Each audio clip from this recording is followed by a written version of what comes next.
हम्म, तो क्वेश्चन में क्या बोला है कि पोटेंशियल एनर्जी को आपको जीरो मानना है फर्स्ट ऑर्बिट में, बट मैंने यहाँ पे क्या लिखा, पहले नॉर्मल कन्वेंशन जो हमारे, जब हम इन्फिनिटी में पोटेंशियल एनर्जी को जीरो मानते थे, उस सिचुएशन में मैं सारी की सारी पोटेंशियल एनर्जी और काइनेटिक एनर्जी लिख रहा हूँ। U1 K1 E1 लिख दिया मैंने यहाँ पे। अब मैं U2 कितना होता है भैया, तो U1/4 होता है ना, सो ये हो जाएगा आपका -6.8 इलेक्ट्रॉन वोल्ट। K2 हो जाएगा माइनस माइनस नहीं +3.4 इलेक्ट्रॉन वोल्ट, और टोटल एनर्जी E2 हो जाएगी -3.4 इलेक्ट्रॉन वोल्ट। यहां तक किसी को दिक्कत है तो बता दो। हम्म। अब नए कन्वेंशन में क्या होगा,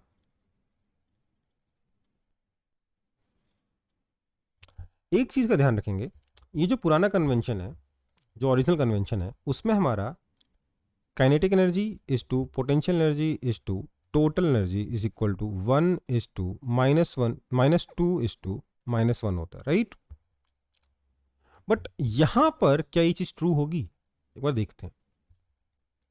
क्वेश्चन ने कह दिया कि हमारा जो यू न्यू कन्वेंशन में जो U1 है उसको आप जीरो लीजिए। अब देखिए, जैसी जैसी मैंने U1 को जीरो लिखा, क्या मेरा K1 इसका आधा जीरो होगा? नहीं, क्योंकि इलेक्ट्रॉन तो अभी भी उसी वेलोसिटी से मूव कर रहा है ना। हमारे साइन कन्वेंशन चेंज करने से या हमारे कन्वेंशन चेंज करने से, हमारा रेफरेंस पॉइंट चेंज करने से इलेक्ट्रॉन की वेलोसिटी चेंज होगी नहीं, तो इलेक्ट्रॉन की काइनेटिक एनर्जी भी चेंज नहीं होगी। तो इलेक्ट्रॉन की काइनेटिक एनर्जी तो रहेगी 13.6 इलेक्ट्रॉन वोल्ट ही। इसलिए टोटल एनर्जी फर्स्ट लेवल की कितनी हो जाएगी, दोनों का सम, +13.6 इलेक्ट्रॉन वोल्ट। और आप देख सकते हो अब ये इक्वेशन यहां पर काम नहीं आ रही।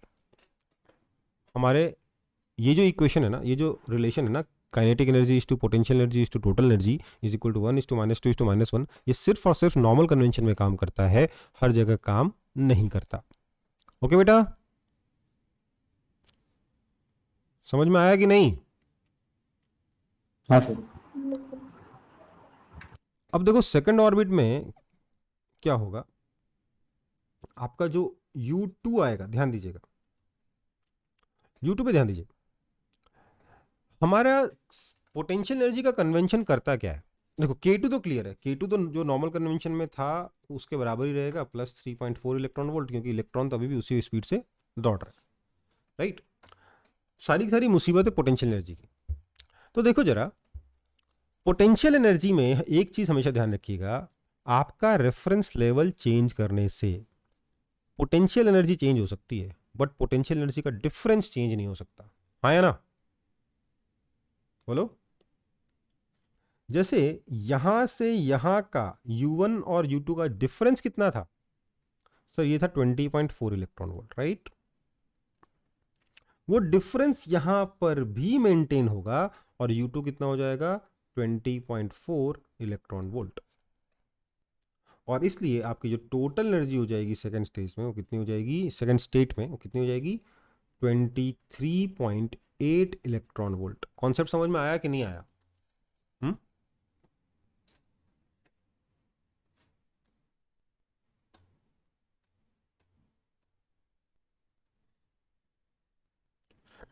यहां पर अगर U2 - U1 20.4 है, तो यहां पर भी U2 - U1 20.4 इलेक्ट्रॉन वोल्ट ही होगा। ये कॉन्सेप्ट समझने का है, ठीक है।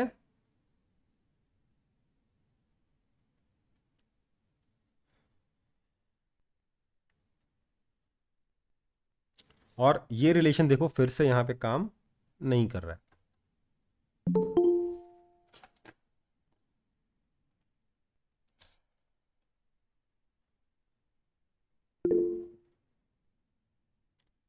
स्क्रीन इज ब्लर,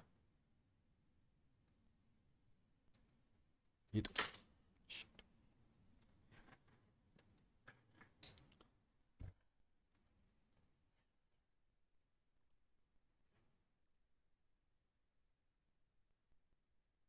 बेटा, if the screen is blur it's, मतलब आपका इंटरनेट की प्रॉब्लम हो रही हो, यहां से नहीं है। यहां तो बढ़िया चल रहा है इंटरनेट।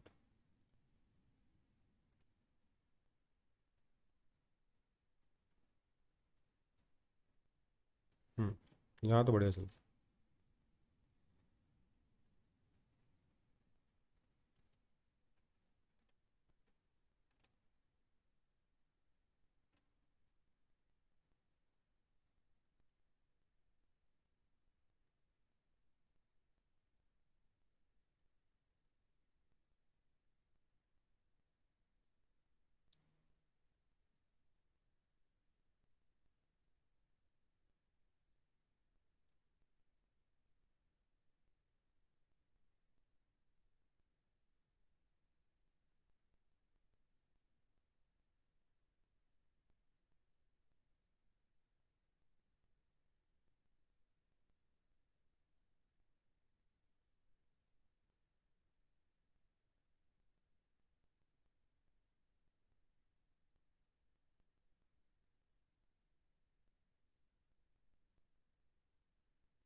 समझ में आ गया सबको?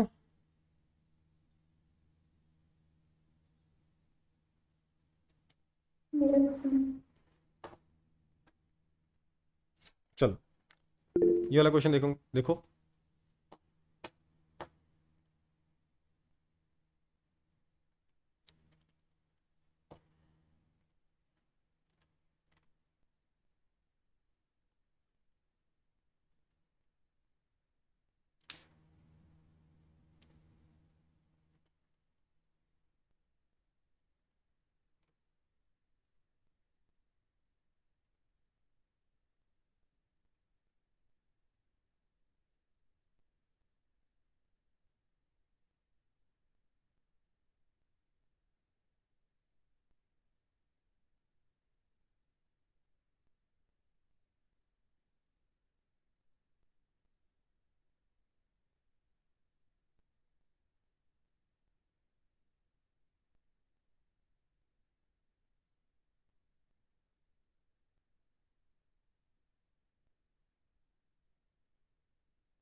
कॉपी हुआ?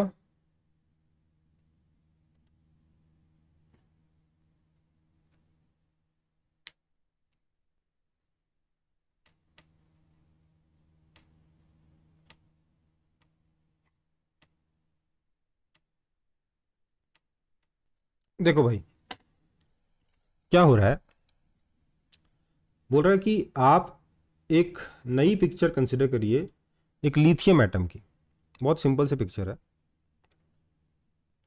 इसका न्यूक्लियस है यहाँ पे, जिसके पास चार्ज कितना है, +3।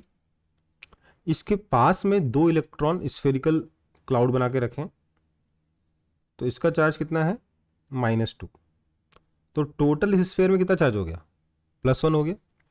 इसके बाहर एक इलेक्ट्रॉन ही तो बचा, क्योंकि लिथियम के पास 3 ही तो इलेक्ट्रॉन होते हैं। वो इलेक्ट्रॉन सर्कुलर ऑर्बिट में घूम रहा है। ऑब्वियसली इस इलेक्ट्रॉन के पास n=1 अवेलेबल नहीं, क्योंकि n=1 में ऑलरेडी दो इलेक्ट्रॉन्स बैठे हैं, है ना। सो ये इसका जो ग्राउंड स्टेट है वो क्या है, ग्राउंड स्टेट क्या है इसका, वो है n=2, है ना। कोई दिक्कत? बोल रहा है इसकी एनेशन एनर्जी बताइए, मतलब 2 से लेकर इंफिनिटी तक जाने की इसकी एनर्जी बतानी है ना। अब देखो इसके लिए इफेक्टिवली चार्ज कितना है, सिंगल है, +1 चार्ज है, और 2 से इंफिनिटी जाना है। समझ में आई बात? तो सीधी सी बात है, आयनाइजेशन एनर्जी इस कितना हो जाएगा, 3.4 इलेक्ट्रॉन वोल्ट हो जाएगा। क्योंकि n=2 में बेसिकली हाइड्रोजन एटम का ये n=2 बैठा हुआ है, और क्या। n=2 में कितनी एनर्जी होती है, -3.4 होती है। तो उतना ही आप और दे दोगे, कहानी खत्म, +3.4 इलेक्ट्रॉन वोल्ट। ओके।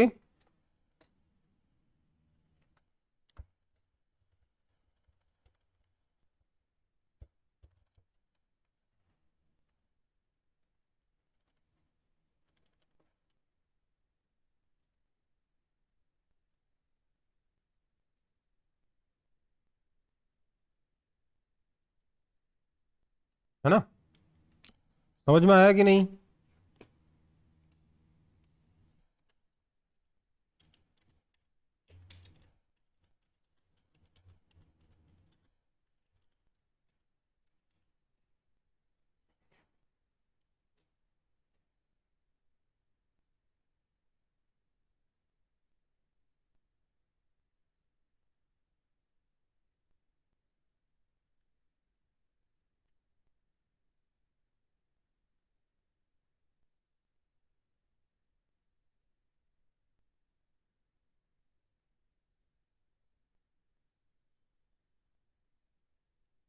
आगे बढ़े? अगर कोई कुछ बोलेगा नहीं तो मुझे कैसे पता चलेगा यार।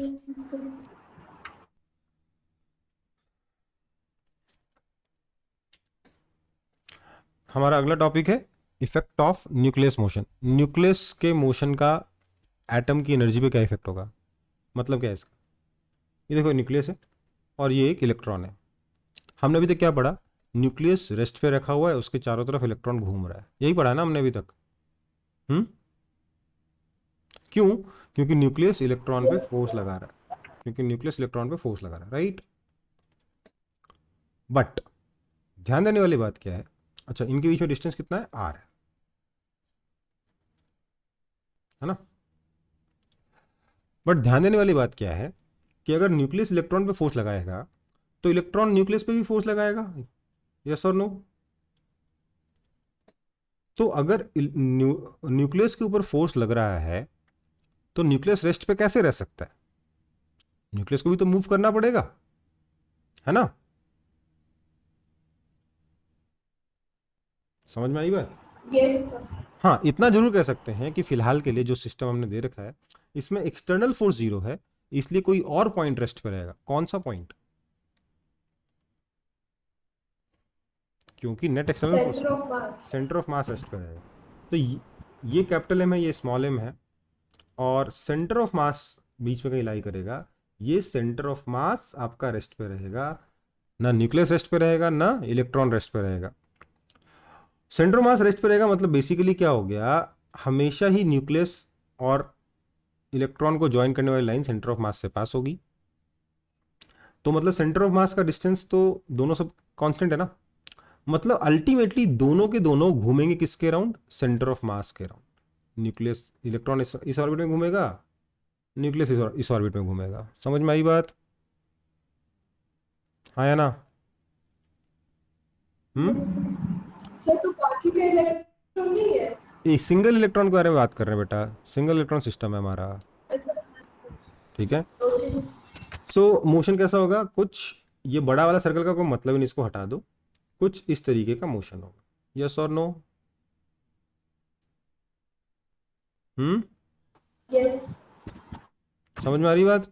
सेंटर ऑफ मास रेस्ट पर है और बाकी इलेक्ट्रॉन्स और न्यूक्लियस मूव कर रहे हैं, है ना। कुछ इस तरीके का मोशन होगा। इसमें अगर मैं इसको सॉल्व करने जाऊं तो I can obviously calculate this R1 and this R2, जिससे कि मुझे दोनों का रेडियस मिल जाए, right. I can calculate this moment of inertia I. मुझे आई ऑलरेडी पता है, 2 पॉइंट मास सिस्टम का मोमेंट ऑफ इनर्शिया कितना होता है याद है, म्यू आर स्क्वायर होता था, याद है। अबाउट सेंटर ऑफ मास, नहीं याद है ना। म्यू क्या था, रिड्यूस्ड मास। म्यू होता था capital M small M by capital M plus small M, ठीक है। याद होना चाहिए, 11th क्लास में पढ़ाया गया था कि 2 पॉइंट मास सिस्टम का मोमेंट ऑफ इनर्शिया कितना होता है, म्यू आर स्क्वायर होता है, ओके बेटा, जहां म्यू रिड्यूस्ड मास है, ओके। आप ऑब्वियसली R1 R2 कैलकुलेट करके capital M R2 square plus small M R1 square calculate करके देख सकते हो कि हाँ यही आएगा। तो हमारी जो इक्वेशंस थी ना वो थोड़ी सी चेंज हो जाएंगी। इक्वेशंस क्या बनेगी, इक्वेशन बनेगी सर आई ओमेगा, है ना, I omega is equal to NH/2 pi, क्योंकि एंगुलर मोमेंटम कितना है, आई ओमेगा हो गया ना। अब MVR तो लिख नहीं सकते एंगुलर मोमेंटम को, है ना। दूसरी इक्वेशन क्या बन गई कि ध्यान दीजिएगा, K Z E square by R square, ये तो अभी फोर्स है, electrostatic force, but this force is now equal to, ध्यान दीजिएगा, small M omega square R1, not R, which is obviously equal to capital M omega square R2। But दोनों equal हो जाएंगे, हम ऑटोमेटिकली हम कैलकुलेट करके देख सकते हैं R1 R2 कैलकुलेट करके कि ये वैल्यू और ये वैल्यू ऐसे इक्वल है, तो ज़्यादा दिमाग लगाने की जरूरत नहीं, ठीक है। सो कैपिटल एम को हटा दो, उसकी जरूरत नहीं पड़ेगी हमें। हमारी ये इक्वेशन 2 बन गई है। अब हम इन दो इक्वेशंस को सॉल्व करके ओमेगा निकालेंगे, आर निकालेंगे, R1 निकालेंगे, वी निकालेंगे, जो भी निकालेंगे निकालेंगे, ठीक है। इनको सॉल्व करने के बाद मैं आपको बता रहा हूं जो आंसर पे क्या इफेक्ट पड़ेगा। जो आपकी जो एनर्जी होगी ना, एनर्जी के जो भी एक्सप्रेशन है उसमें replace small M with mu. ठीक है, आपका जो रेडियस का जो भी एक्सप्रेशन है ओरिजिनली जो था उसमें भी replace small M with mu, इतना ही करना है, बाकी सारा का सारा आंसर सेम आने वाला है। ओके बेटा, कोई दिक्कत?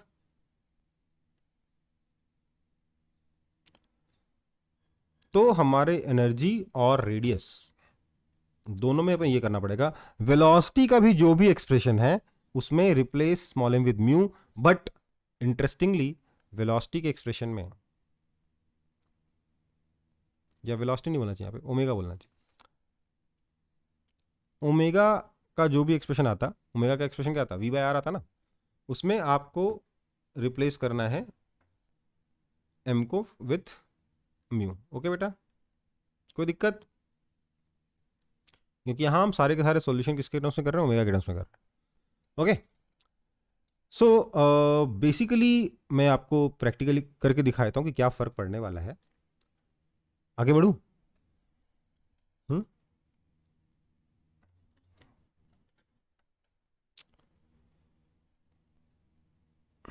Yes sir. फर्क ये पड़ेगा कि हमारा ये जो एक्सप्रेशन है, हमारे पास पढ़ लिया था, रेडियस ये था, इसमें स्मॉल एम की जगह मुझे म्यू डालना है। क्या उपाय है? स्मॉल एम को हटाने के लिए मुझे स्मॉल एम से मल्टीप्लाई करना होगा, उसकी जगह म्यू डालने के लिए म्यू से डिवाइड करना होगा। ओके, हाँ या ना?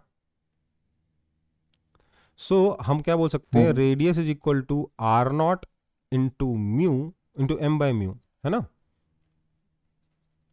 R naught into M by mu. और ये रेडियस नहीं है, ये बेसिकली न्यूक्लियस और इलेक्ट्रॉन का डिस्टेंस है। ओके, कोई दिक्कत?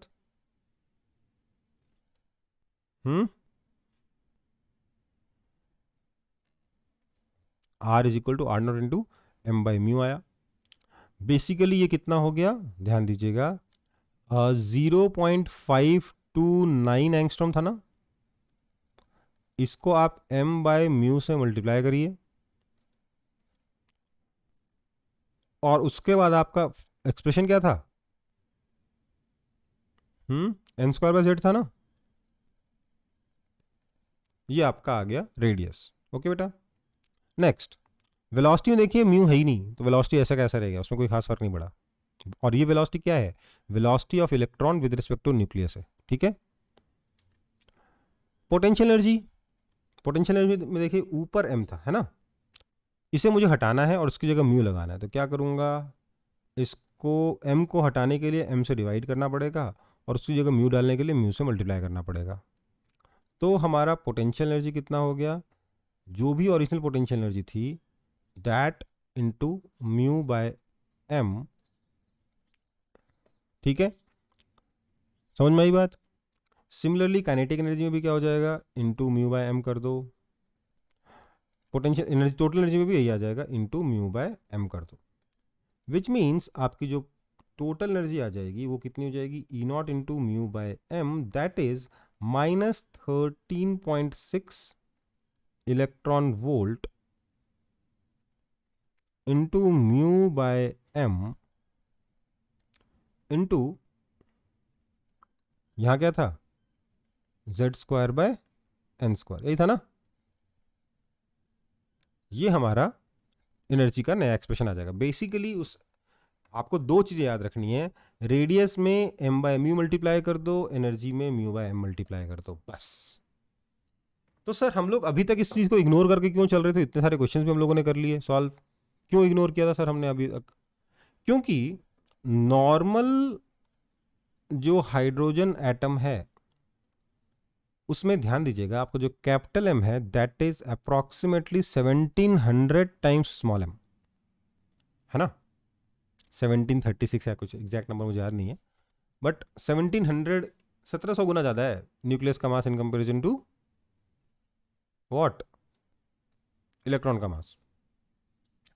और आपका म्यू कितना हो जाएगा, capital M small M upon capital M plus small M, that is basically 1700 upon 1701 times small M, which is almost, sorry which is basically नहीं, विच इज इक्वल टू, अच्छा ठीक वो भी था ना, तो which is approximately small M.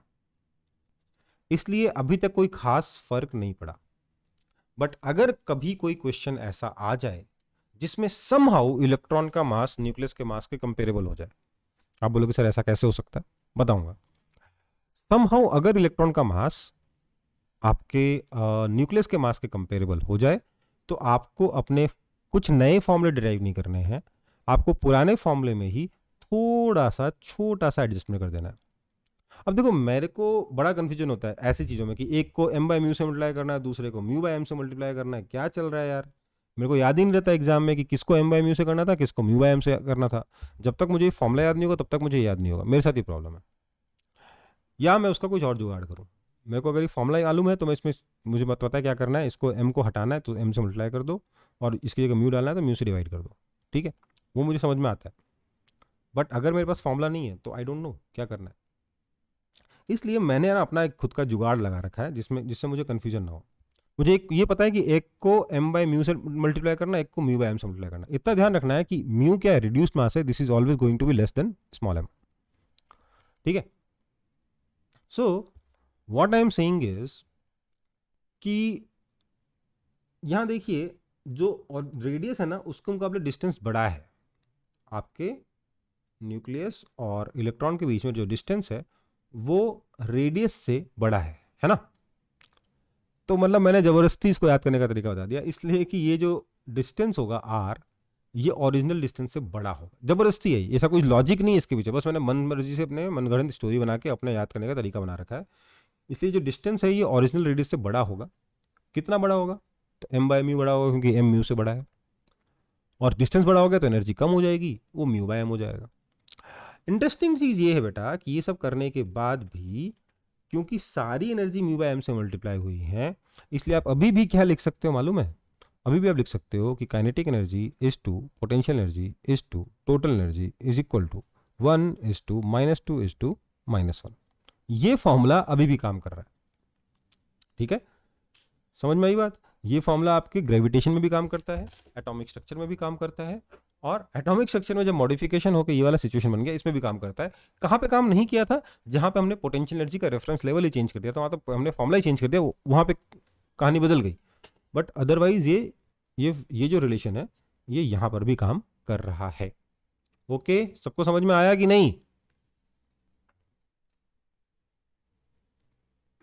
हाँ sir आया। पक्का? Yes sir. सब याद करने वाला क्या बोले थे अभी? मैं तो बस इतना बोला था बेटा कि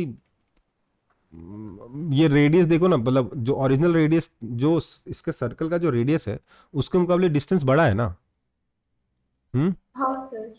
तो डिस्टेंस को बड़ा कर दो, जो ओरिजिनल वाला जो डिस्टेंस का फॉर्मूला उसमें बड़ा कैसे करोगे, बड़े नंबर से मल्टीप्लाई करोगे, छोटे नंबर से डिवाइड करोगे, ठीक है।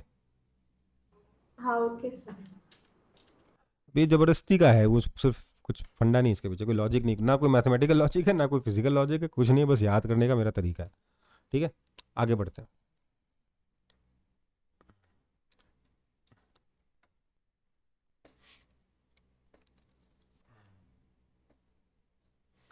देखो यहां क्या बोला मैंने, पोजिट्रोनियम एटम। क्या है? पोजिट्रोनियम एटम। ये कौन सा एटम होता है सर, हमारे को तो ये एटम मिला ही नहीं पूरे के पूरे पीरियोडिक टेबल में। ये क्या होता है, it consist of A positron and an electron. अब सर ये पोजिट्रॉन क्या होता है सर, ये पोजिट्रॉन क्या भला है? Anti electron. Positron is an anti particle of electron. लोगों को जब लगता है ना कि ये एंटी पार्टिकल है, लोगों को लगता है मतलब मास नेगेटिव होगा। नहीं नहीं, मास नेगेटिव नहीं है इसका, मास पॉजिटिव ही है। जो मास ऑफ पोजिट्रॉन है, क्या लिखो, पी से प्रोटॉन हो जाता है। पोजिट्रॉन को हम लोग किससे रिप्रेजेंट करते हैं, ई प्लस से रिप्रेजेंट करते हैं, और इलेक्ट्रॉन को ई माइनस से। तो मास ऑफ जो पॉजिट्रॉन है it is equal to mass of electron, दोनों का मास इक्वल होता है। बट जो चार्ज, जो पॉजिट्रॉन होता है ना, इसके पास चार्ज कितना होता है? प्लस ई चार्ज। मतलब मास ले लिया इलेक्ट्रॉन का और चार्ज ले लिया प्रोटॉन का, क्या बन गया? पॉजिट्रॉन बन गया। समझ में आई बात? तो क्या हुआ, हमारे पास बेसिकली दो इलेक्ट्रॉन है, एक पॉजिटिव चार्ज का और एक माइनस नेगेटिव चार्ज का। अच्छा, एंटी पार्टिकल का मतलब क्या मालूम है? अगर गलती से ये पॉजिट्रॉन और ये इलेक्ट्रॉन आपस में कांटेक्ट में आ गए, टकरा गए, तो पता है क्या होगा? प्योर एनर्जी मिल जाएगी। There will be nothing left but pure energy. कोई मास नहीं बचेगा, मास गायब हो जाएगा। ठीक है, इसके बारे में डिटेल में चर्चा बाद में होगी। ये मेरे पास एक पॉजिट्रॉन है, एक इलेक्ट्रॉन है, दोनों एक दूसरे के अबाउट ऑर्बिट कर रहे हैं। एक दूसरे के अबाउट ऑर्बिट करने का मतलब क्या है? ये बेसिकली एक सेंटर ऑफ मास के अबाउट ऑर्बिट कर रहे हैं, है ना? क्योंकि दोनों का मास इक्वल है, सेंटर ऑफ मास बीचों बीच होगा, दोनों एक ही सर्कल में घूमेंगे। ओके बेटा? ओके। इसमें ऑब्वियसली म्यू कितना हो जाएगा? M upon M plus M, that is equal to M by 2। That means आपकी एनर्जी कितनी हो जाएगी? एनर्जी हो जाएगी ओरिजिनल एनर्जी, जो कि सिंपल हाइड्रोजन की थी, या ई नॉट नहीं कहना चाहिए इसको, ई एच कह देना चाहिए। जो हाइड्रोजन की जो एनर्जी थी that multiplied by mu by M, that is equal to 1/2 times hydrogen की एनर्जी। सिर्फ एक लेवल की नहीं, हर एक लेवल के लिए यही काम करेगा। तो मतलब हर जगह एनर्जी का जो जो लेवल है वो आधा हो चुका है, विच मीन्स डेल्टा ई जो है वो भी 1/2 टाइम्स डेल्टा ई एच हो जाएगा। This means H C by lambda will be equal to 1/2 times H C by lambda hydrogen हो जाएगा। दिस मीन्स जो लैम्डा हो जाएगा वो ट्वाइस ऑफ हाइड्रोजन के स्पेक्ट्रल लाइन हो जाएगा। समझ में आई बात? जो भी हाइड्रोजन में मिल रहा था आपको, उसकी डबल वेवलेंथ आपको कहाँ मिलेगी? पॉजिट्रोनियम में मिलेगी। समझ में आया कि नहीं आया? आया सर। कॉपी कर लो।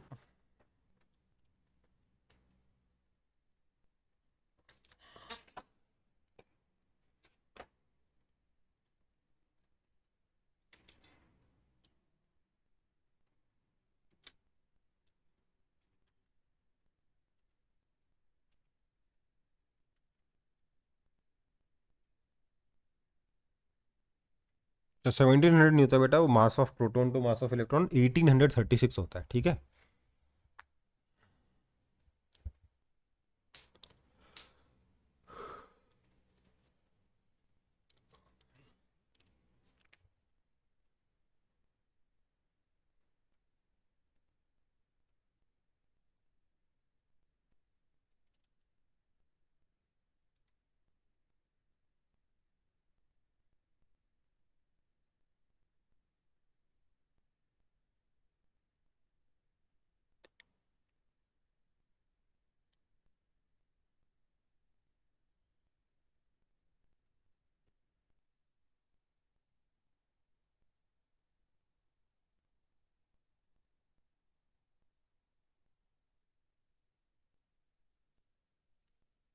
हो गया कॉपी?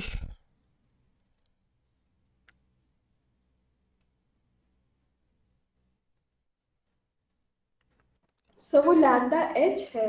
हाँ,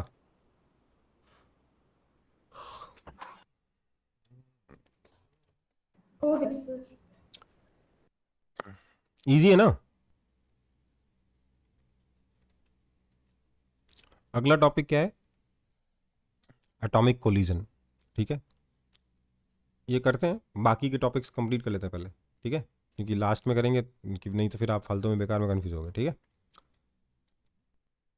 recoil speed of atom on emission of photon. ठीक है, एक एटम से अगर फोटोन निकला, मान लीजिए एक हाइड्रोजन एटम है, ये फिक्स्ड है, इससे अगर फोटोन निकलता है तो ठीक है, कितनी फ्रीक्वेंसी का निकलता है? तो एच न्यू नॉट का निकलता है, कहानी खत्म। मान लेते हैं जो भी अपन निकाला एनर्जी उसको एच न्यू नॉट के बराबर कर दिया, अपन को मिल जाएगा सब कुछ। ओके, ये एनर्जी है। अच्छा, इसका मोमेंटम कितना होगा? एनर्जी बाय सी, है ना, क्योंकि एनर्जी कितनी होती है फोटोन की? फोटोन की एनर्जी होती है एम सी स्क्वायर और मोमेंटम होता है कितना? M C. इसलिए आप कह सकते हो momentum is equal to energy by velocity of light. Yes और नो? बोलो।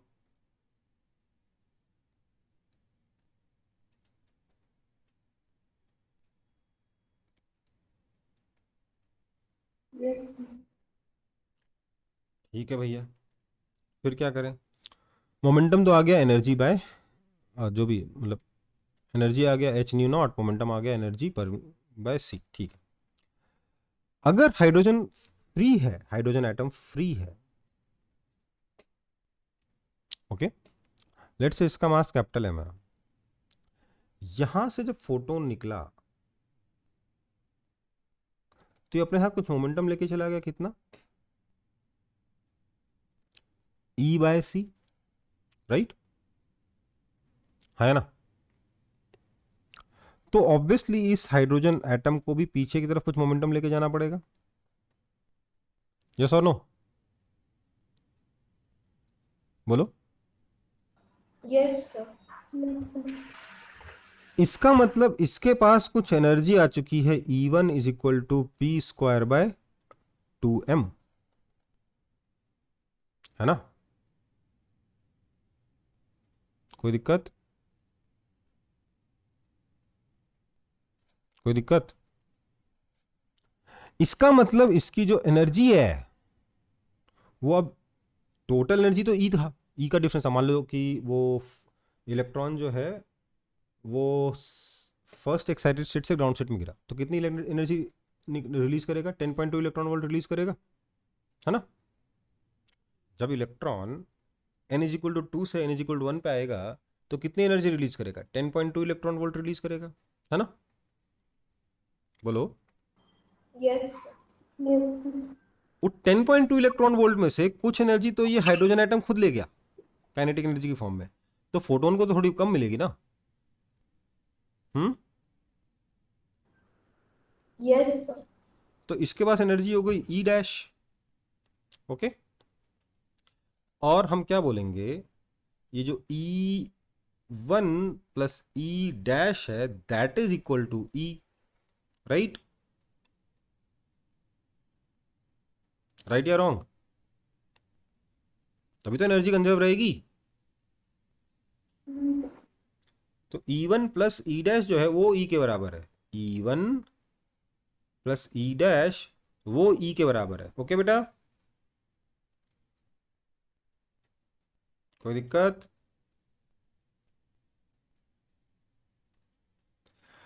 बट क्योंकि इसका मास बहुत ज्यादा है इन कंपेरिजन टू फोटोन, इसका मोमेंट एनर्जी E1 बहुत कम होगा। ई डैश इसलिए मैं अप्रोक्सीमेटली ई के बराबर कह सकता हूं, है ना? तो this is approximately E by C, और इसी पी को आप यूज करके यहां पर इसकी रिकॉइल वेलोसिटी निकाल सकते हो, हाँ या ना?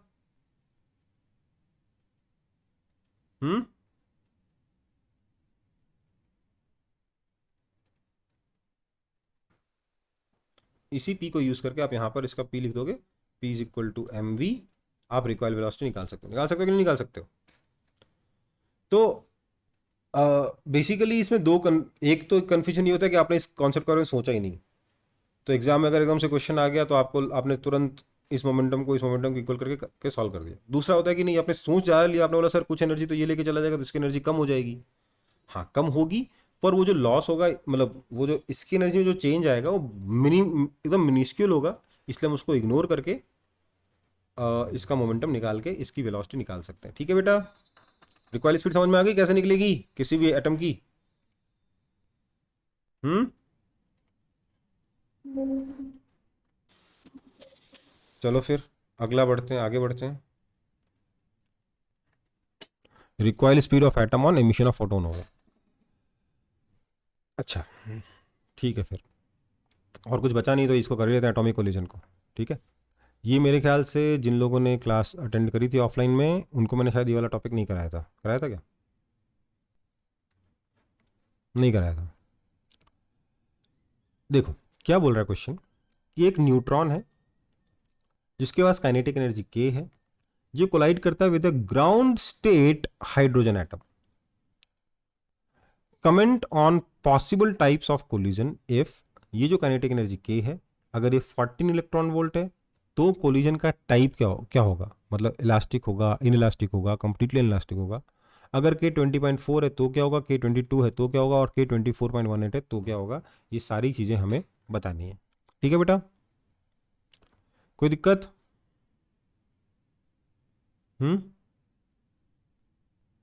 तो सर इसका मतलब क्या है? तो देखो, सबसे पहले तो मैं क्या एक अजम्पशन लिखूंगा। अजम्पशन क्या है?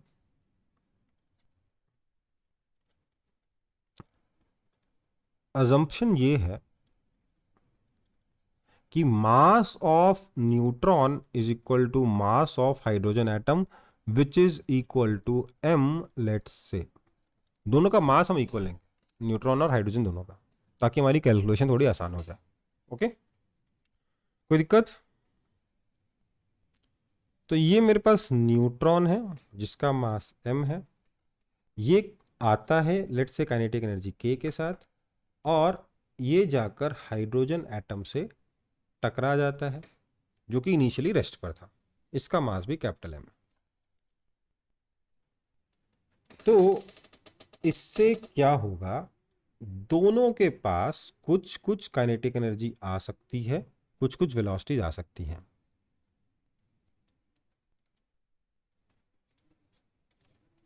है ना? ऐसा कुछ होने वाला है, इससे बुरा क्या ही होगा, राइट? ओके सर, तो अब चीज को समझिए। देखिएगा बेटा, हम यहां पर क्या बोलेंगे कि इस प्रोसेस में कुछ एनर्जी का लॉस होगा, है ना? इस प्रोसेस में क्या होगा, कुछ एनर्जी का लॉस होगा, यस और नो? हो भी सकता है, अगर कोलिजन इलास्टिक है तब तो नहीं होगा, बट अगर इनइलास्टिक है तो हो सकता है। तो some energy is lost in form of what?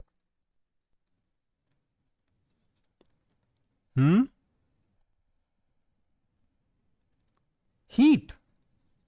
तो सर हीट तो सर एटम्स की ही काइनेटिक एनर्जी होती है ना, तो क्या? मास। ना ना ना, मास कहां से आ गया, वहां नहीं पड़ रहा अभी। हीट की फॉर्म में तो एनर्जी का लॉस हो ही नहीं सकता। कौन सी एनर्जी का लॉस हुआ? Correct. Some kinetic energy loss. क्या बोल रहे हो? साउंड आएगा नहीं क्योंकि हम एटॉमिक लेवल बात कर रहे हैं। तो होगा क्या सर, एनर्जी का लॉस होगा तो होगा कैसे? हम्म काइनेटिक। Excitation energy. कुछ नहीं हो सकता, सिर्फ और सिर्फ इलेक्ट्रॉन्स एक्साइट हो सकते हैं, और किसी तरीके से एनर्जी का लॉस का स्कोप ही नहीं है, क्योंकि हीट तो खुद ही काइनेटिक एनर्जी ऑफ एटम्स होता है ना? हम्म समझ में आई बात? एंड इंटरेस्टिंग चीज क्या है कि ये जो एक्साइटेशन एनर्जी है दे आर क्वांटाइज्ड। मतलब अगर हाइड्रोजन एटम को एक्साइट कर रहे हो तो या तो आपको 10.2 इलेक्ट्रॉन वोल्ट चाहिए जिससे कि वो ग्राउंड स्टेट से n इज इक्वल टू 2 तक जा सके, या आप उसको ग्राउंड स्टेट से सीधे सीधे n इज इक्वल टू 3 तक लेके चले जाइए, है ना? है ना? तो उसमें कुछ एनर्जी चाहिए, वो कितनी है मुझे याद भी नहीं, निकाल लेंगे। पर कॉन्सेप्ट समझ में आ रहा है? हम्म कॉन्सेप्ट समझ में आ रहा है? तो जो हमारी जो क्लासिकल थ्योरी है, जो न्यूटोनियन फिजिक्स है,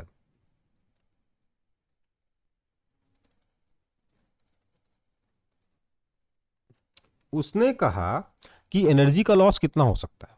तो देखो भैया, मैक्सिमम लॉस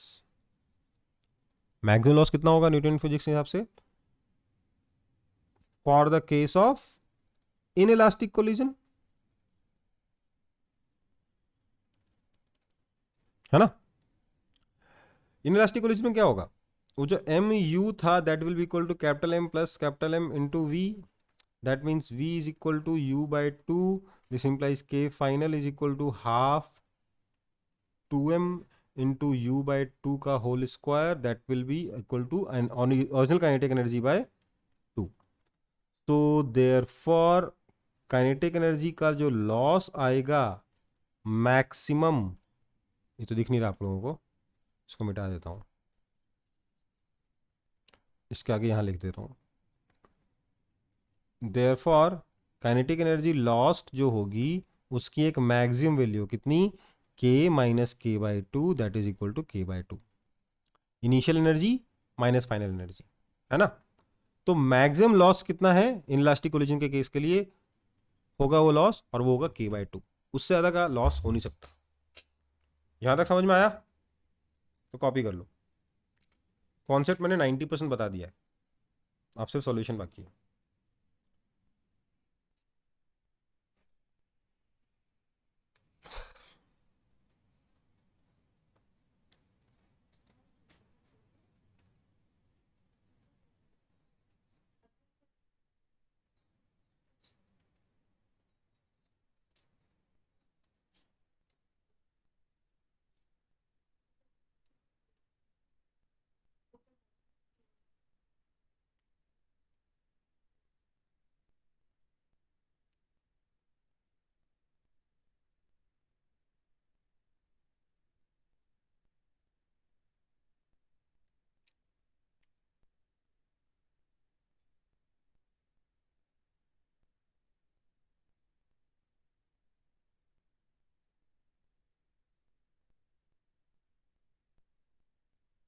कॉपी हुआ?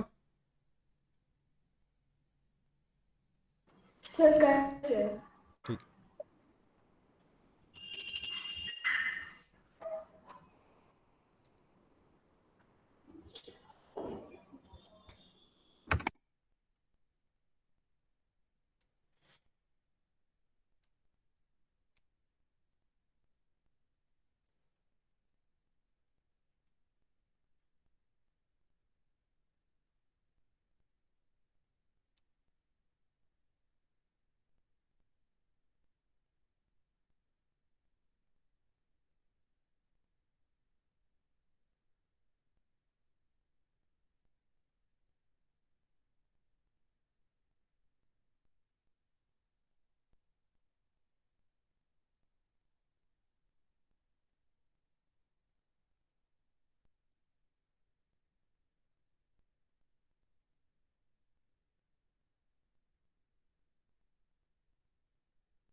हो गया सर। हो गया, चलो फिर। तो काइनेटिक एनर्जी का लॉस कितना है, k बाई टू है। जब इससे ज़्यादा का लॉस न्यूटन अलाउ नहीं कर रहा है, न्यूटन ने बोला कि मैक्सिमम लॉस जो हो सकता है वो k बाई टू हो सकता है, आधी एनर्जी ले जाओ इस केस में, जब अगर न्यूट्रॉन और हाइड्रोजन का मास आपने इक्वल मान रखा है, उस अजम्पशन के अंदर आप मैक्सिमम जो एनर्जी का लॉस करवा सकते हो काइनेटिक एनर्जी बाई टू है, उससे ज़्यादा का लॉस पॉसिबल नहीं है। ओके, अब देखते हैं क्वांटम फिजिक्स से, या जो हम लोगों ने बोर्स लॉ का यूज़ करके जो भी एनर्जी लेवल निकाले हैं, तो क्वांटम फिजिक्स क्या क्या लॉस अलाउ कर रही है। फिजिक्स अलाउज क्या क्या, कौन कौन सा loss, n is equal to 1 से अगर वो n इज इक्वल टू 2 तक गया तो कितनी एनर्जी लगेगी, 10.2 इलेक्ट्रॉन वोल्ट, तो 10.2 इलेक्ट्रॉन वोल्ट का लॉस अलाउड है। ठीक है, अगर वो n इज इक्वल टू 1 से सीधे n इज इक्वल टू 3 चला गया तो कितनी एनर्जी का लॉस अलाउड है, वो देखना पड़ेगा हमें। E1 मालूम है कितना होता है, -13.6 इलेक्ट्रॉन वोल्ट। E2 कितना होता है, -3.4 इलेक्ट्रॉन वोल्ट। E3 कितना होता है, -1.51 इलेक्ट्रॉन वोल्ट। और E4 कितना होता है, -0.85 इलेक्ट्रॉन वोल्ट, राइट। सो ऐसा मत सोचो कि मैंने याद क्या रखा है, मैं डिवाइड करता गया हूँ। इसको मैंने 2 का स्क्वायर 4 से डिवाइड किया, इसको मैंने फिर 9 से डिवाइड किया, इसको फिर मैंने इस 16 से डिवाइड किया, या इसको मैंने वापस से 1/4 कर दिया, ठीक है। समझ में आई बात। सो 1 से अगर 3 जाएंगे तो कितना एनर्जी लगेगा, इलेक्ट्रॉन को कितनी एनर्जी चाहिए होगी इसके लिए, 12.09 इलेक्ट्रॉन वोल्ट। और n इज इक्वल टू 1 से अगर directly n is equal to 4 चले गए तो कितना लगेगा, 12.75 इलेक्ट्रॉन वोल्ट, राइट। और ऐसे ही कुछ कुछ लॉसेज अलाउड है, इसके अलावा और कोई लॉस अलाउड ही नहीं है। ध्यान दीजिएगा, आपका जो न्यूटोनियन फिजिक्स है उसने बोला कि k/2 से कम जितना मर्जी रख लो लॉस में, लेकिन क्वांटम फिजिक्स ने बोला नहीं, तुम सिर्फ कुछ ही वैल्यूज ले सकते हो, या तो 10.2 लोगे, या 12.09 लोगे, या 12.75 लोगे। समझ में आई बात। और किसी भी तरीके से एनर्जी का लॉस हो ही नहीं सकता। ये बात क्लियर है, हाँ या ना। हाँ सर। हाँ सर। ओके। तो अब क्वेश्चन क्या बोल रहा है कि सॉल्व करो for the cases of kinetic energy k is equal to 14 electron volt, 20.4 electron volt और 22 इलेक्ट्रॉन वोल्ट एंड ये वाले इलेक्ट्रॉन वोल्ट, ठीक है। सो केसेस देखते हैं, न्यूटन का अलाउ करना देखते हैं, और क्वांटम उनमें से कौन कौन से अलाउड करा ये देखते हैं, ठीक है। केसेस क्या है, kinetic energy k is equal to 14 electron volt. तो न्यूटन ने बोला भैया कि 7 इलेक्ट्रॉन वोल्ट से ज़्यादा अलाउड नहीं कर सकते आप एनर्जी का लॉस, और इसने बोला 10.2 से कम मैं लूंगा ही नहीं। तो क्वांटम फिजिक्स ने बोला कि भैया मैं 10.2 से कम लूंगा ही नहीं, इसलिए मेरे को कोई लॉस अलाउड ही नहीं है, ठीक है। या फिर क्या, नो एक्साइटेशन भी तो है ना एक केस, 0 इलेक्ट्रॉन वोल्ट, राइट। तो क्योंकि कोई एनर्जी का लॉस हो ही नहीं सकता, इसका मतलब क्या हो गया, कौन सी कैसा कोलिजन हुआ, इलास्टिक कोलिजन हुआ। समझ में आई बात। अगर काइनेटिक एनर्जी 14 इलेक्ट्रॉन वोल्ट है तो काइनेटिक इलास्टिक कोलिजन के अलावा और कोई ऑप्शन है ही नहीं, ठीक है। समझ में आया कि नहीं।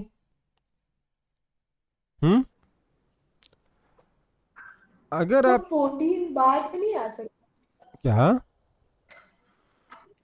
मतलब जैसे 12.09 फिर 12.75 वो इंक्रीज कर रहा है ना, तो बाद में 14 नहीं आ सकता। 14 हम तो हमारे को तो 7 ही है ना, पूरी एनर्जी का लॉस तो हो ही नहीं सकता। न्यूटन ने क्या बोला कि लेस देन 7 इलेक्ट्रॉन वोल्ट, इसने बोला लेस देन 7 इलेक्ट्रॉन वोल्ट मेरे पास सही नहीं, भाड़ में जाओ, नहीं चाहिए मुझे, है ना। अच्छा हाँ सर। फिर अगर काइनेटिक एनर्जी मेरा 20 कहाँ गया केस, अच्छा वो तो पिछले पेज पे है ना, 20.4 इलेक्ट्रॉन वोल्ट है अगर, तो अगर काइनेटिक एनर्जी मेरा 20.4 इलेक्ट्रॉन वोल्ट है तो न्यूटन ने कहा भैया तुमको जो भी लिखना है रखो, लेकिन 10.2 से ज़्यादा नहीं दूंगा।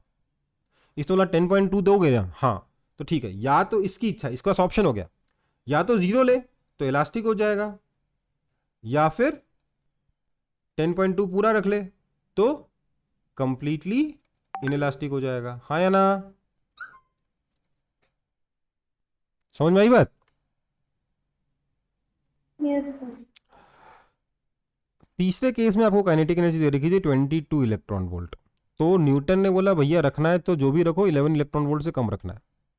11 से कम मेरे पास दो ऑप्शन है, क्वांटम ने बोला मैं चाहूँ तो एनर्जी रखो ही नहीं तो पूरी की पूरी इलास्टिक हो जाएगी, या फिर मैं 10.2 रख लूँ तो इन इलास्टिक होगा, राइट, हाँ या ना। समझ में आई बात। लास्ट में अगर काइनेटिक एनर्जी मेरा कितना है, 24 कितना था, 24.18 24.18 है, तो न्यूटन ने बोला जो भी रखना है रखो सर, लेकिन 12.09 से ऊपर मैं नहीं दूंगा। और क्वांटम ने क्या बोला, मैं यहाँ लिख दे रहा हूँ क्वांटम वाला, क्योंकि यहाँ जगह नहीं बची है।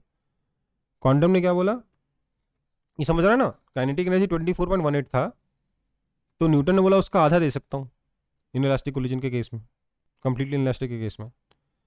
इसने बोला मेरे को यार 12.09 से नीचे मेरे पास तीन ऑप्शन है, 0 भी है, 10.2 भी है और 12.09 भी है। अगर मैंने 0 रखा तो इलास्टिक, अगर मैंने 10.2 रखा तो इनइलास्टिक, और अगर हमने 12.09 पूरा रख लिया तो कंप्लीटली इनइलास्टिक कोलिजन हो जाएगा। समझ में आया कि नहीं आया? हाँ है ना? तो पहले केस में सिर्फ इलास्टिक अलाउड है, दूसरे में इलास्टिक या कंप्लीटली इलास्टिक, तीसरे में इलास्टिक या इनइलास्टिक, चौथे में तीनों अलाउड है, इलास्टिक, इनइलास्टिक, कंप्लीटली इनइलास्टिक, सब अलाउड है, ठीक है। बट उसके सिर्फ स्पेसिफिक केसेस अलाउड है ना?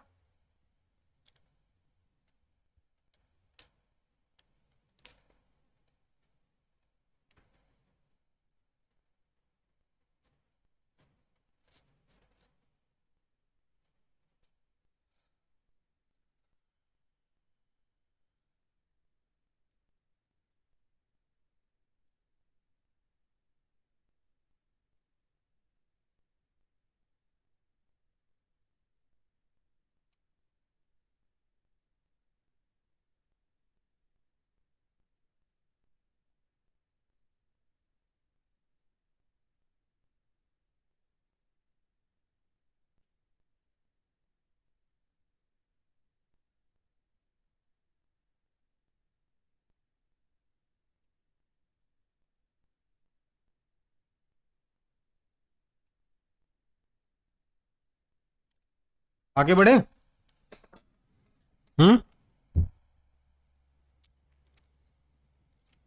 Yes sir. चलो फिर ये हो गया। अब हमारा एटॉमिक स्ट्रक्चर खत्म हो गया, एक्सरे भी आज ही खत्म हो जाना चाहिए मोस्ट प्रोबेबली।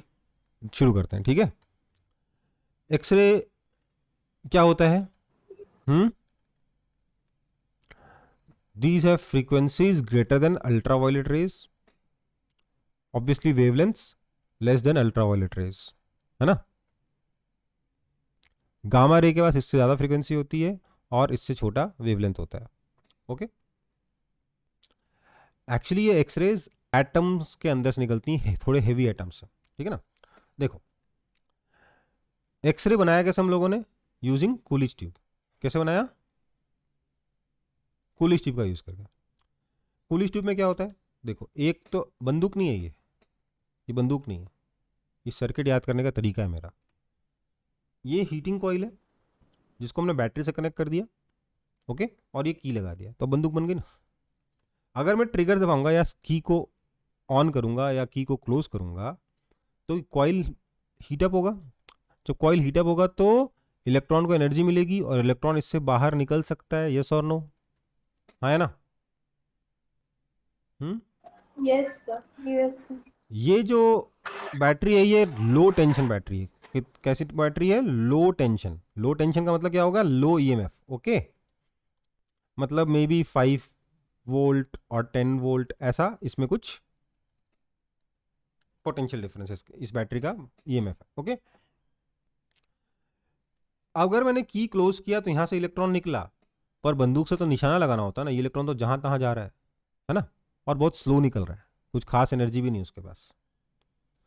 तो हमने क्या किया, हमने इसके आगे एक हाई टेंशन बैटरी लगाई। कैसी बैटरी लगाई? High tension, few kilo volts की, ठीक है।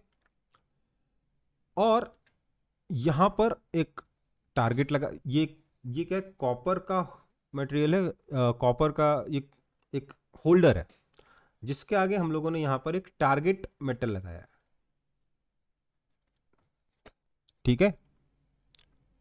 बंदूक से उसको हिट करना है। यहां देखो पोटेंशियल डिफरेंस, क्योंकि वहां का पोटेंशियल यहां से बहुत ज्यादा है, इसलिए electron will automatically move from this point to this point, yes और नो? हाँ है ना? Electron will try to move from lower potential to higher potential, बोलो। Yes, sir. Yes sir. तो बंदूक से इलेक्ट्रॉन निकले और इधर गए, भाड़ भाड़ भाड़, क्योंकि बहुत ज़्यादा पोटेंशियल डिफरेंस है। लेकिन यार इलेक्ट्रॉन है, रास्ते में अगर एयर वेयर मिल गया उससे टकरा के, पता नहीं उससे आयोनाइज कर देगा, भगवान जाने क्या करेगा, कुछ भी कर सकता है ना। छोटा सा इलेक्ट्रॉन है, अकेले स्टेबल तो है नहीं बेचारा। इसलिए रास्ते में से कुछ ना मिले, इसलिए हमने क्या किया, इसको एक वैक्यूम ट्यूब के अंदर डाल दिया। ओके बेटा, और इस पूरे सेटअप को क्या नाम दिया, कूलिज ट्यूब। ठीक है, समझ में आया कि नहीं? याद रहेगा कूलिज ट्यूब क्या होता है आ कि? गया सर। याद रहेगा ना कूलिज ट्यूब क्या होता है? सर्किट वगैरह Yes, याद याद रहेगा। ओके, अब क्या हुआ, इलेक्ट्रॉन जो यहां से निकलेगा जाके टारगेट से टकराएगा। Now target can be some heavy element, higher atomic number के एलिमेंट्स होते हैं ये। ठीक है, तो इन टारगेट पे जाके जब इलेक्ट्रॉन टकराएंगे तो क्या होगा, कहाँ गया मेरा पेन, इलेक्ट्रॉन जाके टकराया और यहां से एक्सरे निकलेगा। समझ में आई बात? ऐसे धाड़, ये टारगेट 45 डिग्री के एंगल पर है, जिससे कि मैक्सिमम से मैक्सिमम एक्सरे इसी डायरेक्शन में निकले। ओके, समझ में आई बात? yes sir. क्यों होगा ऐसा? क्योंकि ये जो इलेक्ट्रॉन है जब वहां जाके टकराएगा अपनी एनर्जी को लूज करेगा, जो एनर्जी लूज का लॉस होगा वो बाहर निकलेगी। समझ में आई बात? ये टारगेट काफी हैवी एटम्स होते हैं, ठीक है ना। मोबिलिडियम होता है क्या इसमें, पता नहीं, मुझे याद नहीं, टंगस्टन होता है, मोबिलिडियम होता है। ठीक है, इसको कॉपी कर लो, मैं बताता हूँ थोड़ा सा।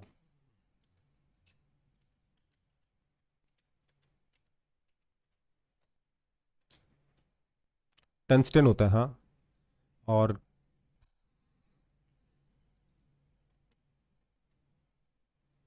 मोस्टली टंगस्टन होता है, बट हम और भी दूसरे एलिमेंट्स रख सकते हैं, दूसरे मतलब वो दूसरे याद नहीं आ रहे हैं। टंगस्टन होता है, मोबिलिडियम भी शायद तक होता है, बट आई डोंट रिमेंबर, और दूसरे नाम क्या क्या होते हैं। ठीक है, 99% केसेस में हम लोग टंगस्टन ही यूज करते हैं एक्सरे के प्रोडक्शन के लिए, बट ऑब्वियसली दूसरे टारगेट एलिमेंट्स यहाँ पे रखे जा सकते हैं। ठीक है बेटा,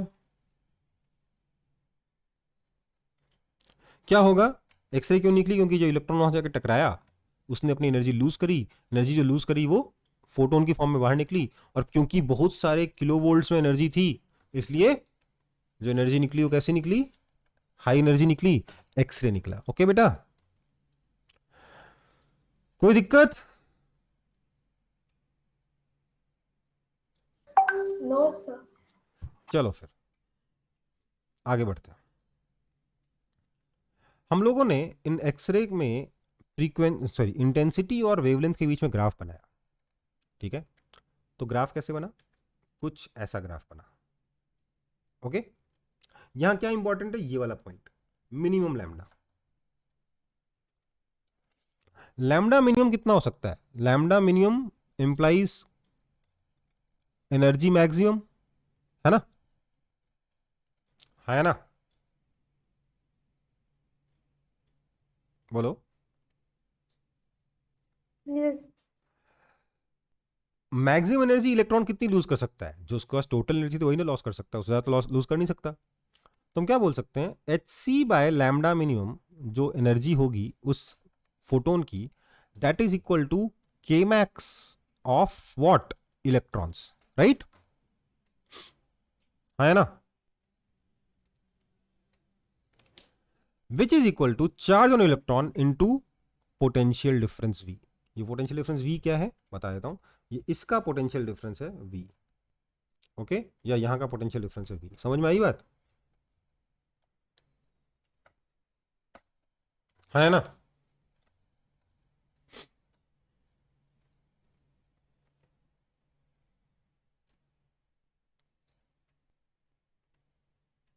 कोई दिक्कत है इसमें तो बता दो।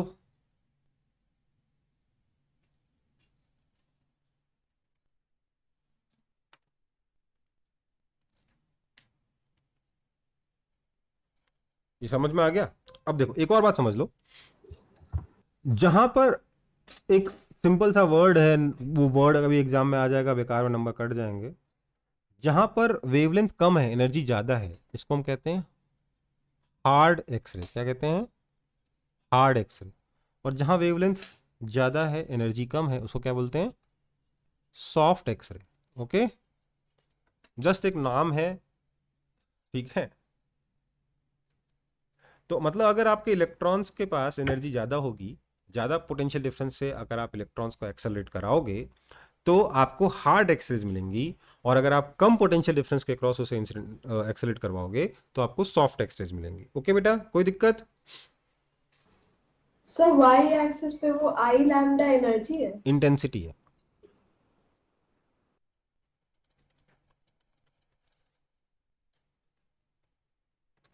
अलग अलग वेवलेंथ के करस्पॉन्डिंग अलग अलग एनर्जी इंटेंसिटी मिलेगी। हाँ, एनर्जी समझ लो, एक ही बात है।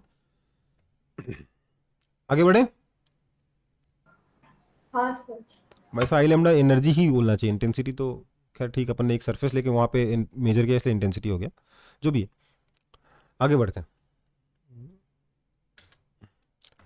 एक्सरे को हमने देख लिया कि आई लैम्डा और लैम्डा का ग्राफ ऐसा आता है। पर होता क्या ना, प्रैक्टिकली जब हम करने गए हमें एक उम्मीद तो यही थी, पर हुआ क्या, ग्राफ में ना कुछ वेवलेंथ के करस्पॉन्डिंग ज्यादा एनर्जी मिल गई, है ना? समझ में आई बात?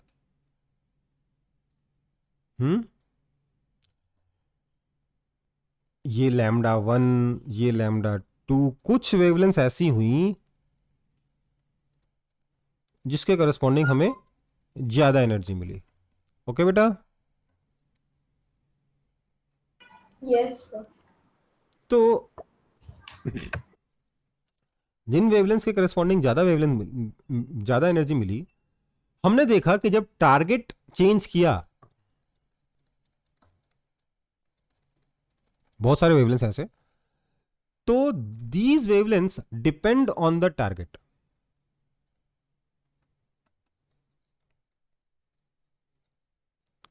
ये टारगेट के ऊपर डिपेंड करे, टारगेट चेंज करो वेवलेंथ बदल जाती है, ठीक है। टंगस्टन के लिए अलग आएगा, मोबिलिडियम के लिए अलग आएगा, अलग अलग डिवाइस उसके लिए अलग अलग टारगेट के लिए अलग अलग वेवलेंथ हमें मिल रही थी, ये वाली। तो मतलब ये जो वेवलेंथ्स हैं, they are saying something about the characteristic of target. Yes और नो? ओके, दीज वेवलेंथ्स क्योंकि ये टारगेट के ऊपर डिपेंड कर रही हैं, they are saying something about the characteristic of target. That's why these are named characteristic X rays. Characteristic किसकी? ऑफ टारगेट, है ना? बात ये है, ठीक है, ये सब तो मान लिया, पर क्यों, आखिर ऐसा क्यों हो रहा है कि हमें कुछ वेवलेंथ्स के करस्पॉन्डिंग ज्यादा एनर्जी मिल रही है? मतलब इन वेवलेंथ्स में कुछ तो खास है, इन वेवलेंथ्स में कुछ तो खास है, इन वेवलेंथ्स में इन वेवलेंथ्स के प्रोड्यूस होने का कोई एक्स्ट्रा मैकेनिज्म होना चाहिए, है ना? नॉर्मल इलेक्ट्रॉन के जो एनर्जी का लॉस हो रहा है, रैंडम लॉस हो रहा है, उसके अलावा कोई और तरीका भी होना चाहिए जिससे ये वाली वेवलेंथ्स स्पेशली प्रोड्यूस हो रही है। होना चाहिए कि नहीं होना चाहिए? हाँ सर। तो वो दूसरा मैकेनिज्म क्या है, ये समझते हैं। यहां तक कॉपी हो गया? सर तो वो जो लास्ट ग्राफ था वो एक ही टारगेट पे था। नहीं बेटा, लास्ट ग्राफ सिर्फ आपको समझाने के लिए था, ये वाला ग्राफ कभी मिलता नहीं है, ठीक है। ग्राफ प्रैक्टिकली ऐसा ही मिलता है, ठीक है। हाँ ओके सर।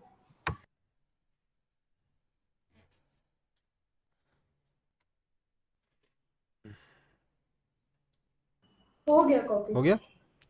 ओके। तो भैया आखिरकार ये वेवलेंथ स्पेशली क्यों प्रोड्यूस हुई? क्योंकि हम अगर अपने एटम के स्ट्रक्चर को समझें तो क्या हुआ, एक दौड़ता हुआ इलेक्ट्रॉन, कलर ही नहीं है पास, अच्छा चलो, एक इलेक्ट्रॉन बाहर से आया दौड़ते हुए, वो इलेक्ट्रॉन आकर इससे टकरा गया। लेट से वो आया तेजी से एक्सेलरेट होते डर, और इस एटम से टकरा गया, इस इलेक्ट्रॉन से टकरा गया, सॉरी। तो हो सकता है ये इलेक्ट्रॉन जो है, ये इस इलेक्ट्रॉन को भी अपने ऑर्बिट से बाहर निकाल दे, है ना? इसको क्या बोलते हैं? Knocked out. क्या बोलते हैं? नॉकआउट कर दिया उसे, ठीक है। समझ में आई बात?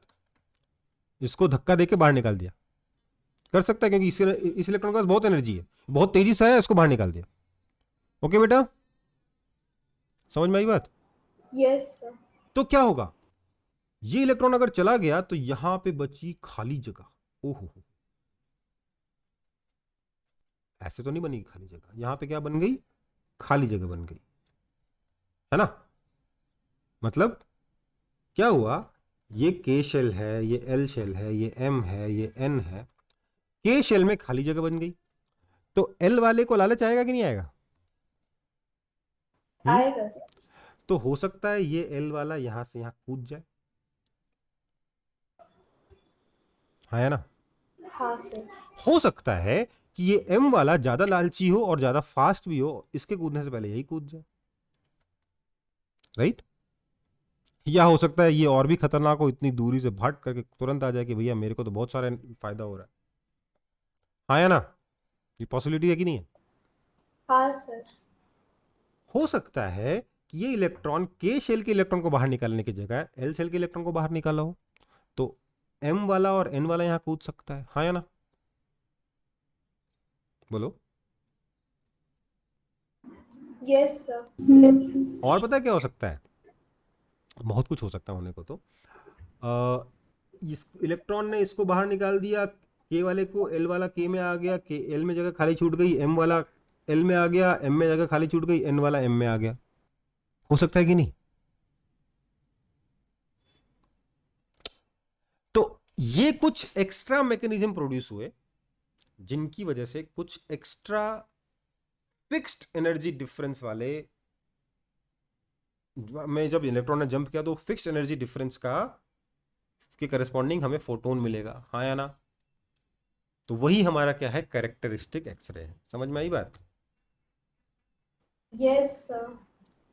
समझ में आया कि नहीं आया अभी तक बेटा, सब लोग बता दो। Yes sir.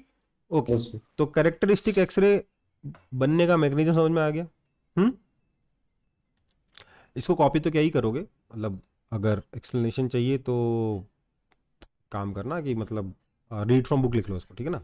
यहाँ पे क्या ही कॉपी करूँगा, लिखवाने का मतलब है नहीं, ठीक है। आगे बढ़े।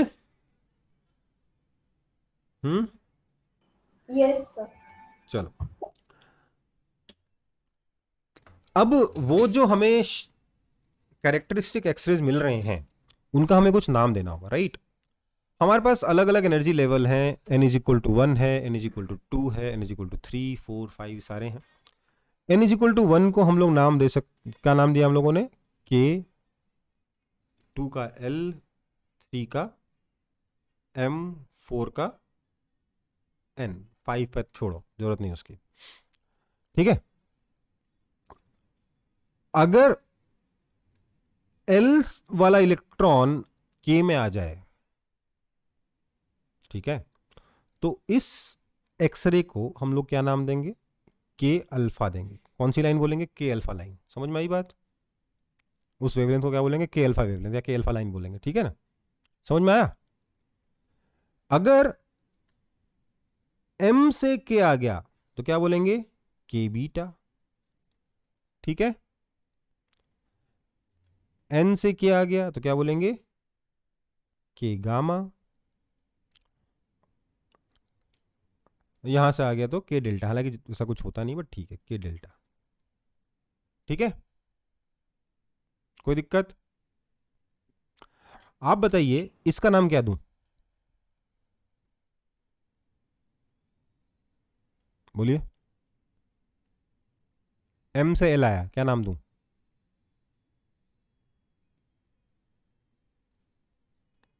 कुछ तो बोलो। L alpha. हाँ, इसका एल बीटा और इसका एल गामा, ठीक है। सिमिलरली इसका क्या हो जाएगा, एम अल्फा, एम बीटा और ये हो जाएगा एन अल्फा। हालांकि एन अल्फा कुछ होता नहीं है बट ठीक है, एम बीटा भी नहीं होता, ठीक है, चलो मिल सकता है, ऐसी बात नहीं है। तो ये हमारे पास कुछ बेसिक नॉमेनक्लेचर भी हो गए। ओके बेटा, कोई दिक्कत है? सर डेल्टा के बाद कुछ नहीं होता है? बेटा n इज इक्वल टू 5 6 कहाँ कहाँ पहुंचोगे, कौन सा एटॉमिक नंबर पे पहुंचोगे बताओ? हम्म हाँ सर।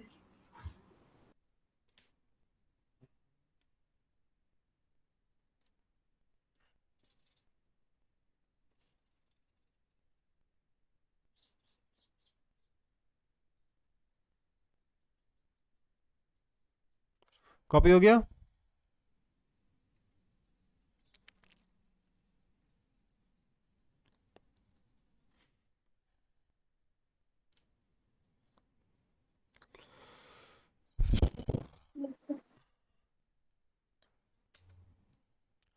प्रैक्टिकली आपका जो ग्राफ बनता है कुछ ऐसा बनता है, वो तो बस मैं समझा रहा था ना। प्रैक्टिकली ग्राफ ऐसा बनता है, के alpha K beta K gamma L alpha L beta M alpha, इस तरीके से। ठीक है,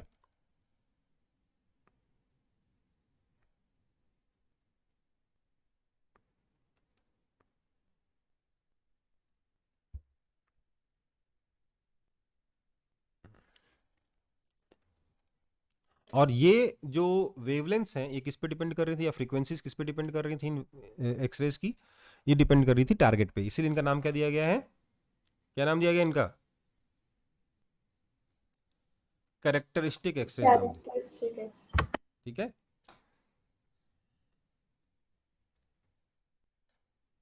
हो गया सर। हो गया।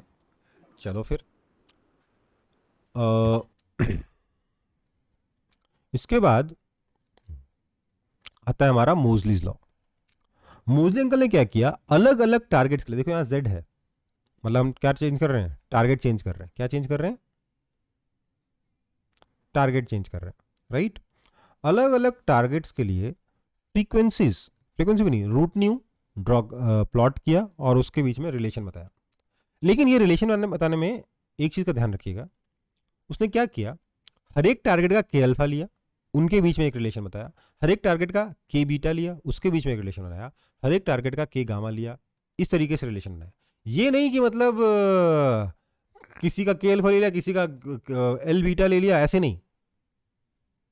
हर एक टारगेट के लिए के अल्फा लाइन का फ्रीक्वेंसी लिखा, हर एक टारगेट के लिए एल अल्फा लाइन की फ्रीक्वेंसीज लिखी, हर एक टारगेट के लिए एम अल्फा लाइन की फ्रीक्वेंसीज लिखी। तो उसने क्या देखा कि सारे के सारे जो के अल्फाज हैं अलग अलग जेड के, वो एक लाइन में आए,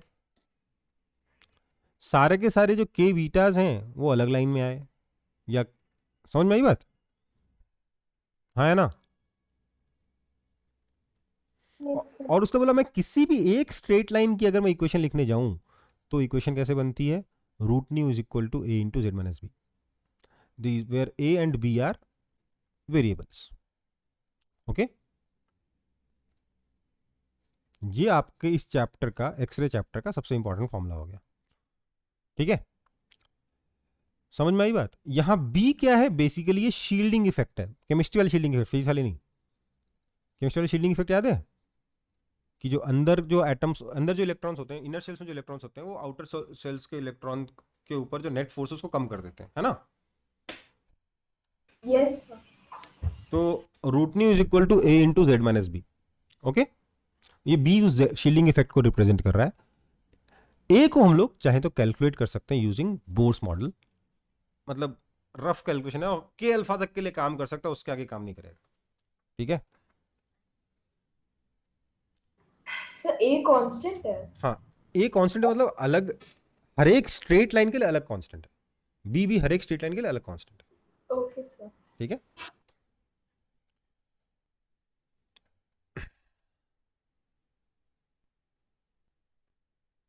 बेसिकली बी एक्स इंटरसेप्ट है और ए आपका शायद स्लोप हो गया ना, हाँ, A is equal to slope and B is equal to X intercept. हर एक स्ट्रेट लाइन के लिए कुछ ना कुछ तो आएगा ही ना। हाँ सर। सो मतलब बेसिकली वो ये बताना चाहता था कि ग्राफ जो आएगा, सारे के अल्फा एक लाइन में आएंगे, सारे के बीटास एक लाइन में आएंगे, अलग अलग टारगेट के लिए, वो ये बताना चाहता था, उसके लिए स्ट्रेट लाइन बनाया उसने। चलो, तो अब देखते हैं कि आखिरकार ये क्या हम ए को कैलकुलेट कर सकते हैं एटलीस्ट के अल्फा के लिए। तो Moseley's law from Bohr's model, this is not accurate, पहले ही बता दे रहा हूं, ठीक है। असली में ए और बी की वैल्यू प्रैक्टिकल एक्सपेरिमेंट से ही मिलती है। ओके बेटा, चलो फिर। अच्छा, क्या है, मैं के अल्फा के लिए बात कर रहा हूं। के अल्फा में क्या होगा, आपके पास एक न्यूक्लियस है जिसके पावर चार्ज है Ze, इसके अंदर आपका 2 इलेक्ट्रॉन थे, इसमें से एक इलेक्ट्रॉन नॉकआउट हो चुका है। अब उसके अगला वाला जो शेल है वहां से कोई इलेक्ट्रॉन जंप करके यहां आ रहा है ना, कोई दिक्कत? यही ना है कहानी के अल्फा की। Yes, sir. सो इसका एनर्जी लेवल है E2, इसका एनर्जी लेवल है E1, है ना। एनर्जी क्या होता है, बताओ तो।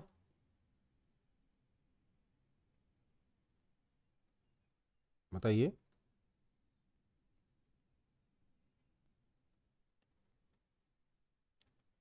-13.6 इलेक्ट्रॉन वोल्ट, ये तो वैसे बहुत ही गड़बड़ है, into Z square by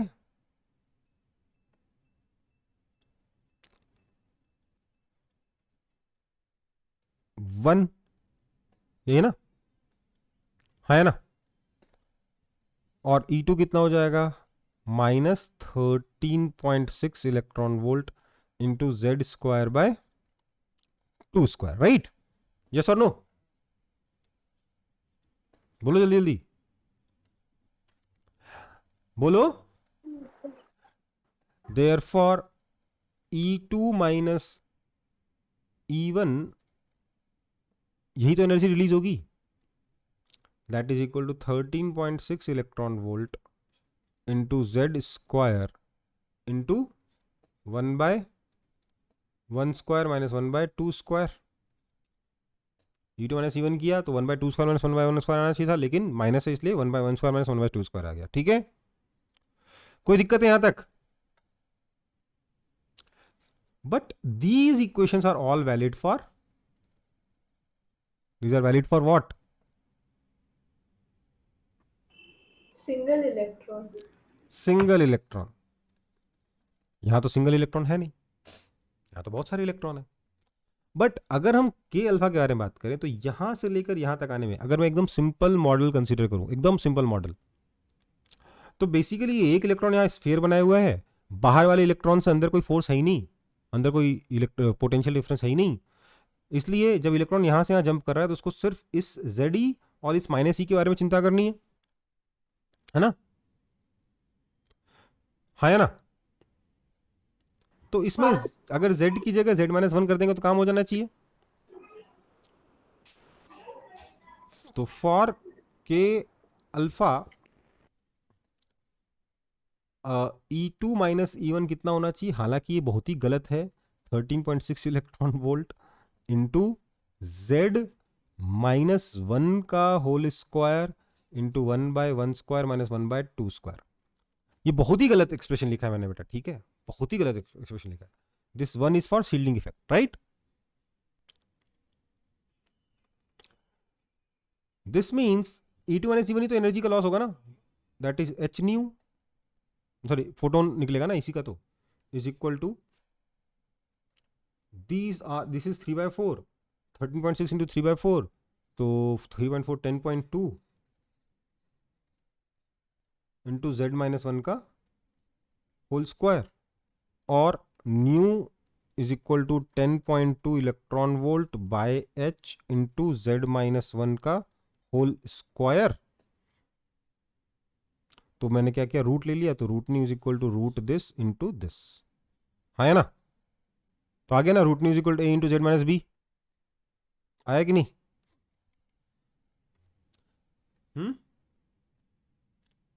sir वो Z-1 करने से काम हो जाएगा? नहीं काम होगा के अल्फा के लिए। अगर आपको कुछ और नहीं दिया रखा है तो आप बी की वैल्यू 1 मान सकते हो के अल्फा के लिए, बस, और किसी के लिए नहीं। लेकिन वो 1 एक्यूरेट नहीं होगा, इतना बताया तो ठीक है। अगर क्वेश्चन में नहीं दिया है और जरूरी है उस बी के बिना आंसर सॉरी क्वेश्चन सॉल्व नहीं हो सकता है, then B can be taken as 1 only for K alpha. Okay, yes ये मैं आपको बस एक एक्सप्रेशन दिखा रहा था कि हाँ भैया बोर्स मॉडल से हम लोग यहाँ पहुंच सकते हैं, although it's not ideal, but ठीक है। समझ में आई बात कि नहीं? हाँ सर आया। तो एक्सरे भी खत्म हो गया चैप्टर, इतना ही था एक्सरे चैप्टर में। तो आपका एक्सरे और एटॉमिक स्ट्रक्चर दोनों खत्म हो गया है आज, 2 क्लास में 2 चैप्टर खत्म हो गए। प्रैक्टिस कर लीजिएगा नेक्स्ट क्लास से पहले। तब तक के लिए आज की क्लास खत्म कर रहा हूँ, एक और नया चैप्टर शुरू करने का मतलब नहीं है, ठीक है। तब तक के लिए tata bye bye. Okay, thank you sir. Thank you बेटा।